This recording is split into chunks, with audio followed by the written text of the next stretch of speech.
went down to the crimson river, left my burdens on the shore. I went down a sinner, came up a saint, died with Christ, and now reborn. Yes, He washed me with His mercy, and He cleansed me in His blood. Now I stand complete, I have been set free, I found life there in that flood. Not to say I am changed, redeemed by the blood of the Lamb. By His grace I am saved, I'm His child and forever I am.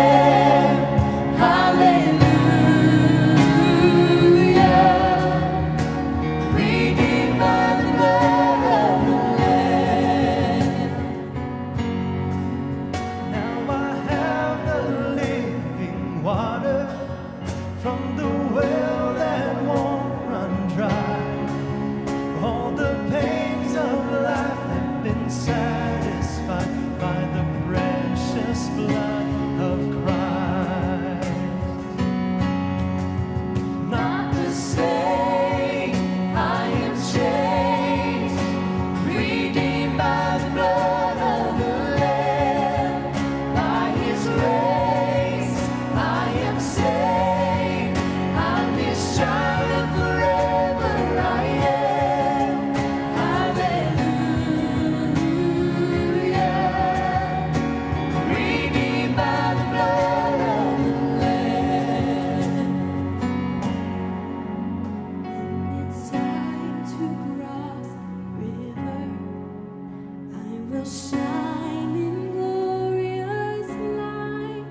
When He calls me home, I'll fall at His throne and forever worship Christ. And forever worship Christ. And forever worship Christ. And forever worship Christ. Not the same, I am changed, redeemed by the blood of the Lamb. By His grace I am saved, I'm His child forever I am. Hallelujah. Redeemed by the blood of the Lamb.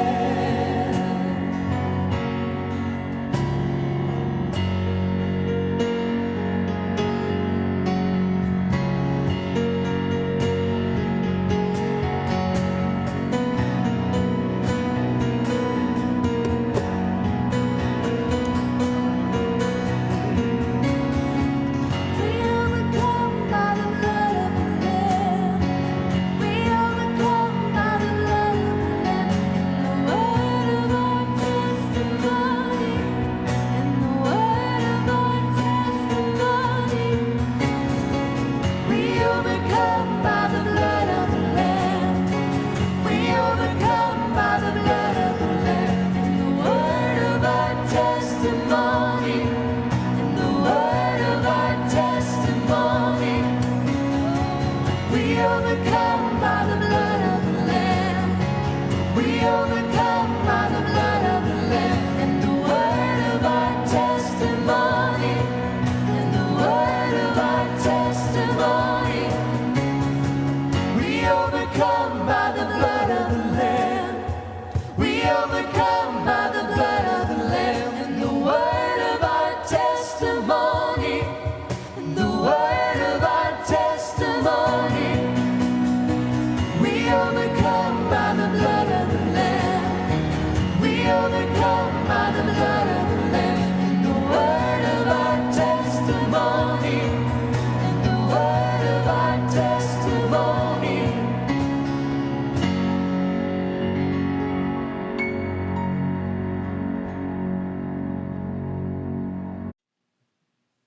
Hey guys, Welcome to Sunday service. It's our favorite time of the week. It's right now about 5 minutes till church starts. So we ask that you take out your phone, go to our Facebook page, and share our service. This allows us to open up the ministry we have here in this church to anyone in the world. We ask that you please do that now. Thank you.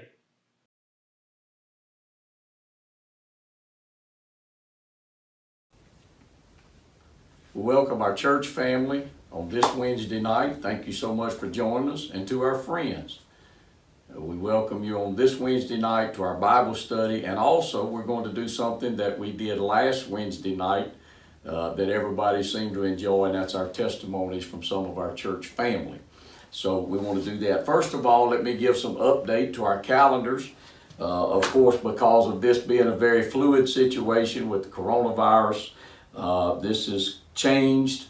Some of our youth camps have changed the date, so let me give those to you, and we've also posted those on our Facebook page as well, but let me give you those date changes. Junior camp will begin on Sunday evening, July the 5th of this year, and end at noon on Wednesday, July the 8th. Senior camp will begin Wednesday evening, July the 8th, and end on Saturday morning, July the 11th. So make those notations on your calendar for you that have children that will be going to those camps. Also, kids camp will begin on Monday, July the 20th, and end on Friday, July the 24th. Camp meeting at this time is still scheduled to run from June the 30th through July the 3rd. So there's been no changes in camp meeting, but make a note of those junior camp, senior camp, and kids camp dates on your calendar. And then remember, we also posted those on Facebook as well. I've been asked during this time about contacting others, and I greatly encourage you, strongly encourage you, to reach out to a brother or sister, or maybe it's a guest that's been with us as recent as this, right before the coronavirus hit. We had to stop having our services in the sanctuary. I would strongly encourage you to reach out if you felt prompted by the Spirit to reach out and touch someone, maybe give a word of encouragement, whatever the case may be, to just reach out and talk to someone, tell them you're praying for them, whatever the case may be. I can assure you, I had someone call the other day and they said, I feel like calling so-and-so and tell them I've been praying for them. Do you think that would be okay? I can assure you it's okay. All of us need a word of encouragement from time to time. And when God lays someone on your heart, you feel that prompting in your spirit to reach out to someone, please do. Because we all need it, especially at this time when people are being quarantined into their homes and having to stay in. They need to hear a good word of encouragement from a brother or sister. So please do that. Reach out to others. Now, we've all become dependent on Google as a go-to source for all of our research and questions that we have almost on every day, a daily basis. And, libraries across the world are all of a sudden at our fingertips. Research that used to take days or weeks to complete, we can do that now in just a click of a few buttons in a few seconds. But with all of this uncertainty that's going on, in a very fluid situation in our dates, as you can tell, and in other ways in our lives, so much uncertainty that's happening. Even Google can't tell us when this is going to end.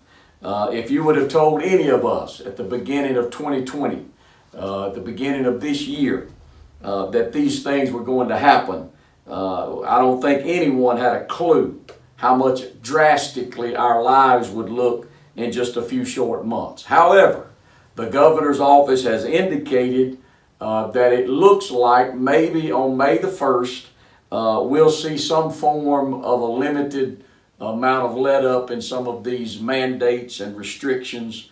And so I bring that up to say this: May the 3rd will possibly be, hopefully, prayerfully, maybe be our first Sunday back in the sanctuary. Perhaps limited numbers, we don't know that yet, it's still to unfold. But I bring that up for one reason. I'd like to encourage our church family. We've got 11 days why don't we make that 11 days of prayer and fasting for that first Sunday back, May the 3rd, and come physically against this disease and let virtue and strength from heaven touch those that have been affected by it. But not only that, spiritually. Let's mount a spiritual attack. And we all feel, I think there's a spiritual shift in the air. And I feel a hunger and a desire, not only from us and from our church family, but we're getting calls from people outside. And I think there's a renewed and a re-energized effort and a commitment to what really matters most. And that's our relationship with God. And so I'd like for us to make some kind of organized and coordinated total church effort for these next 11 days to really focus in on prayer and fasting for when we do get back together. If it's on a limited basis to begin with, or whenever we're all able to come back together, I don't want this to be the same church as it has been before. I think God has got some great things in store for us, and there's no telling what we're going to see. Already had a call right before I came to church, as a matter of fact, this afternoon from a pastor friend of mine. He called, and he was meeting some backsliders at his church tonight because they had called with such a hunger and a desire to get back with God. And he was meeting them tonight. And I think we're going to see more and more of that in this end time latter revival that God has got prepared. We may be separated physically, but I don't believe we're separated spiritually. I think that hunger and that desire is in each and every one of our hearts. We may not be in one place like they were in Acts chapter 2, but we can be in one accord. And so I would encourage our church family, spend some extra time in prayer and fasting these next 11 days, and hopefully and prayerfully we can meet together on May the 3rd, would be possibly our first service back together. Hopefully the governor will lift some of these mandates, although we don't want to do it prematurely, but we want to be together as soon as possible. Our bread program. Bible reading enriches any day. Our bread program where we read the Bible through every year. Some of our verses that we read, it's just amazing how God seems to have those words for you at the right time, at the precise moment that you need it. And I believe it was today or yesterday, our Bible reading from yesterday or today was Psalms 48 and 14.